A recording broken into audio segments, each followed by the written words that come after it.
como apoderados, que es lo que pide la Corte Electoral, a los efectos de iniciar el trámite para comenzar la recolección de firmas. Entonces, es un trámite que lo estudiarán técnicamente, si colocamos bien todos los artículos por los cuales pedimos la derogación de los mismos, y luego, bueno, comenzaremos la campaña con todas las organizaciones. Ya se han estructurado comisiones de organización, finanzas, etcétera. Ustedes se imaginarán que la pandemia golpea también, entonces tendremos que usar mucho la creatividad para poder llegar al objetivo de las 700.000 firmas. ¿Tiene que esperar que la Corte habilite, digamos, la Junta de Firmas? Bueno, es un estudio técnico el que hacen, a ver si la nota que ahora presentamos es correcta. Nosotros nos hemos asesorado con juristas al respecto y creemos que no va a haber ningún problema. La táctica de juntar firmas, ahora que, bueno, justamente algunos de los lugares donde siempre se concurre es donde va gente, espectáculos públicos, no hay. Han afinado, como decías tú, el ingenio, están tratando de afinarlo. ¿De qué cosas han hablado? Bueno, lo primero es mucha propaganda por redes, mucha placa, mucha difusión del tema. Lo segundo, que va a ser una campaña, como yo decía, con mucha creatividad y bastante capilar. Es decir, tenemos que llegar a las familias, veremos cómo, pero vamos a tratar de utilizar todas las nuevas tecnologías también a los efectos de poder cumplir con el objetivo. Yo creo que la gente se está informando de a poco del tema y tenemos un casco de la población que sabemos que va a firmar.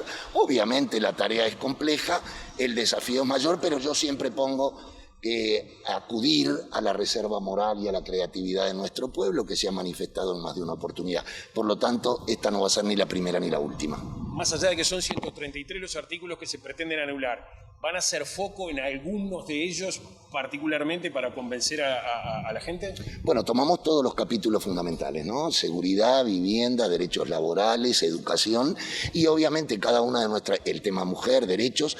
Entonces cada una de las organizaciones, en base a su expertise particular, discutiremos en los ámbitos donde sea necesario, mesas redondas, charlas, debate, a todo lugar donde nos convoquen para discutir. Yo creo que acá se ha dado un paso muy importante, que es que se abre el debate sobre una ley de urgente que no tiene nada de urgente. En el caso de la Junta de Firmas, ¿cuándo piensan que comenzaría? ¿Cuáles son los plazos que se han manejado o saben? No, nosotros estamos en condiciones de largarlo rápidamente, ni bien nos conteste la Corte, pero obviamente que las fiestas, la temporada estival, pero el gran lanzamiento nosotros pensamos que va a ser enero, febrero, y bueno, después a trabajar full, porque tenemos pocos meses para la recolección de ese número impresionante de firmas, que estamos convencidos que vamos a llegar, porque la gente quiere saber. ¿Cuántas son? 700.000 firmas aproximadamente, más o menos, el 25% del padrón de habilitados. ¿Se está pensando, si lo va a consultar a la Corte, si podría ser una firma a través de algún medio que no fuera solo presencial? Bueno, en algún momento se va a plantear. Ahora lo que se hizo fue presentar el proyecto de referéndum, los artículos que las organizaciones sociales y políticas vamos a impugnar y formar el expediente para que la Corte lo analice rápidamente. Esto se supone que sería el martes y el miércoles ya estaríamos en condiciones, si la respuesta fuera afirmativa, de recoger las firmas. Obviamente, como ustedes saben, esta recolección tiene dificultades adicionales. La ley fue votada en el medio de una pandemia, a pesar de la advertencia de que no se hiciera. Tiene aspectos que para nosotros son muy negativos en materia de educación, de seguridad, de inclusión financiera y otros aspectos. Hemos decidido ir a un referéndum. En estos días se han tomado medidas más restrictivas para la movilidad, lo que obviamente nos obliga a cambiar la metodología de recolección de firmas. Es decir, aquellas cosas movilizadoras de teatros de verano llenos, tablados, vueltas ciclistas, a hogar por hogar y con poca cantidad de compañeros. Tiene que ser una campaña capilar. Si la logramos hacer, si efectivamente la logramos hacer, vamos a alcanzar la firma.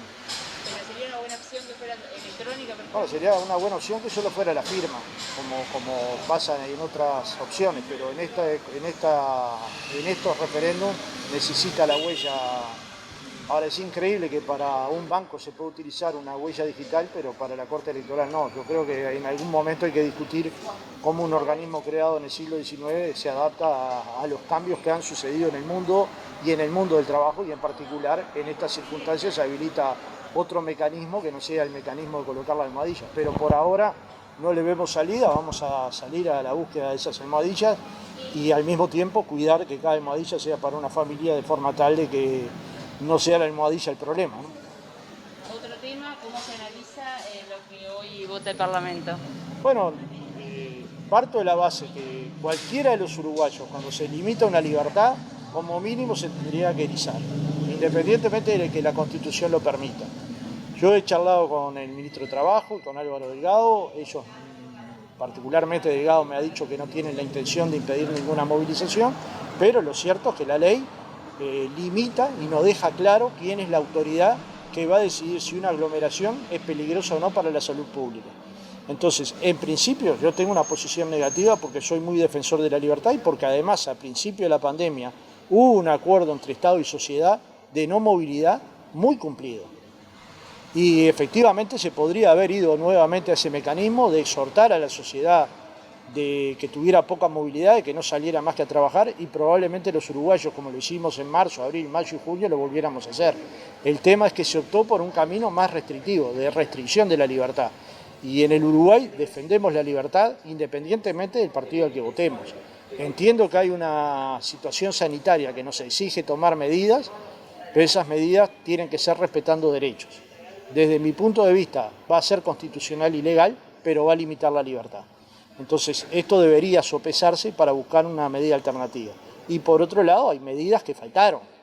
Si uno lee las medidas, si no hay un salario básico de emergencia para la gente que va a quedar sin empleo producto de las medidas que se tomaron, naturalmente esas personas se van a mover para ver de qué viven. Por ejemplo, los que trabajan en los hipódromos, que son peones, cuidadores, jockey, que cobran de acuerdo al trabajo que hacen y si no, no tienen ingresos, o los trabajadores del teatro. En ninguno de los dos casos se registran casos de COVID. Digamos, el informe del GACH no coloca estos lugares como lugares peligrosos de contagio, con lo cual, digamos, estamos ante una circunstancia que debería pensarse políticas sanitarias, muchas de ellas compartibles, pero al mismo tiempo políticas sociales complementarias que asistan a los más de 200.000 uruguayos que no tienen empleo o a las personas que, limitándole su actividad, van a tener un mal ingreso económico o ninguno.